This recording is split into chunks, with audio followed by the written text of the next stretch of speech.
दांगी का डिफिनेशन आप किस रूप में इसको देना चाहेंगे सर? दांगी कैसे प्रचलन में आया? दांगी प्रचलन हुआ डांग से। दरअसल है डांग, DANG। DANG डांग, और डांग से डांगी हो गया जी। डांग इसीलिए माने बहुत सारे लोग अभी डांगी भी लिखते हैं जी। लेकिन डांगी लिखते हैं तो वो डांग जंगल से वो प्रभावित है, या जंगल में जहाँ लोग थे उन लोगों को लोग डांगी कहा।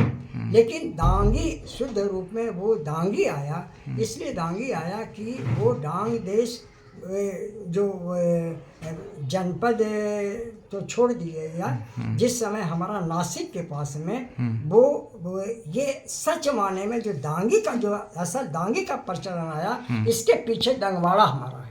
दंगवाड़ा वहाँ का राजा अपना दंग था, तो दंग था और दंगवाड़ा था, तो दंगवाड़ा के रहने वाले दंगवाड़ा जो क्षेत्र जो बताए कि पश्चिम से लेके पूरब तक था, तो वो सब के सभी दांगी क्षेत्र में था, तो लोग वहाँ के वासी जो हो गए वो दांगी कहलाए। राजा दंग से दांगी का प्रचलन से दांगी हुआ जी। गुड।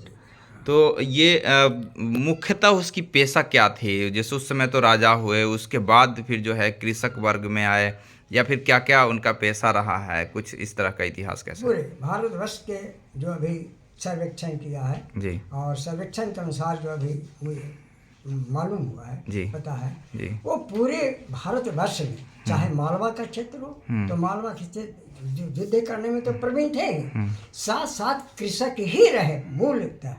और पूरे भारतवर्ष में जो दांगी हैं वो कृषक हैं, ईमानदार हैं और सच्चे हैं, देश प्रेमी हैं।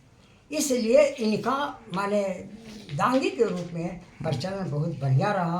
आप तो बताएं कि जब दंगवाड़ा छत्तीसगढ़ में दंगवाड़ा ऐसा जगह में, जब वहाँ ऐसे जगह में भी दांगी का ये है माने प्रचलन रहा, दांगी देवी अपना वहाँ रही, तो सारी बातें ये सब बताता है कि हमारा इतिहास बहुत ही उच्च रहा है और सभ्यता संस्कृति इसीलिए कि अपनी बोली है।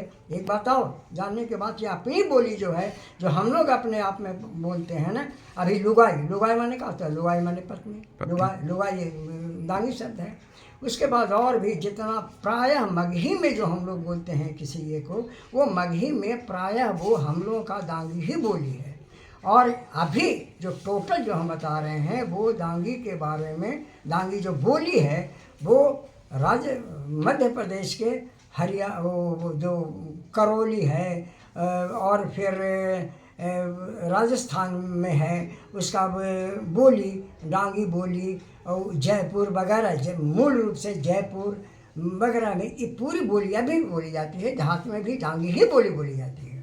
और इसका हम ही नहीं कर रहे हैं, बिल्कुल इसका ग्रियर्सन ने भी इसको खोज किया है और इसका मान इसके बले उसके पुस्तक वगैरह। मतलब दांगी की अपनी भाषा भी है, अपनी भाषा अपनी बोली है। जैसे मगही मेल खाती है यहाँ पे मगध की धरती से। मेल खाती है बिल्कुल। ये राजाओं को एक साथ मिटाने की क्या साजिश रही होगी इस तरह की, पूरे भारत ही या पूरे विश्व में इस तरह के राजाओं के साथ एक साथ मटियामेट करने की जो षड्यंत्र रची गई, क्या उस तरह का आप लोगों ने रिसर्च किया है इस पे? उसका रिसर्च का कारण यही है कि आप जानते हैं, हम सब लोग जानते हैं कि जब जिसकी तूती बोलती है, जो प्रकाष्ठा पर जिसका चढ़ जाता है तो उसका मटियामेट करता है। पूरे देश का, पूरे विश्व का ही ये रहा है। आज मटियामेट पूरा विश्व कहाँ था और आज बताइए कहाँ से कहाँ चला गया। आज सब एक तरफ माने मुस्लिम तो मुस्लिम कंट्री बन गई, जब अफगानिस्तान वगैरह ईरान वगैरह सारे के सारे हिंदू राष्ट्र थे, देखो आज मुस्लिम राष्ट्र बन गए। तो इस तरह से फिर यहाँ भी वही बात हुई कि चूँकि दांगी बहुत ही शक्तिशाली थे। मालवा जब पश्चिम से लेकर सिंधु घाटी से लेकर गुजरात वगैरह जितना है, वहाँ से लेकर के जब हम एकदम बिहार तक आते हैं, हज़ारों किलोमीटर में पूरा गंजेटिक प्लेन में पूरा जो गोदावरी का क्षेत्र है, उस समय जब इतने बड़ा साम्राज्य तो किसी का था ही नहीं, तो इसे मटियामेट करने के लिए सब लोग जुट गए और उसी में हमारी सभ्यता संस्कृति को मटियामेट किया।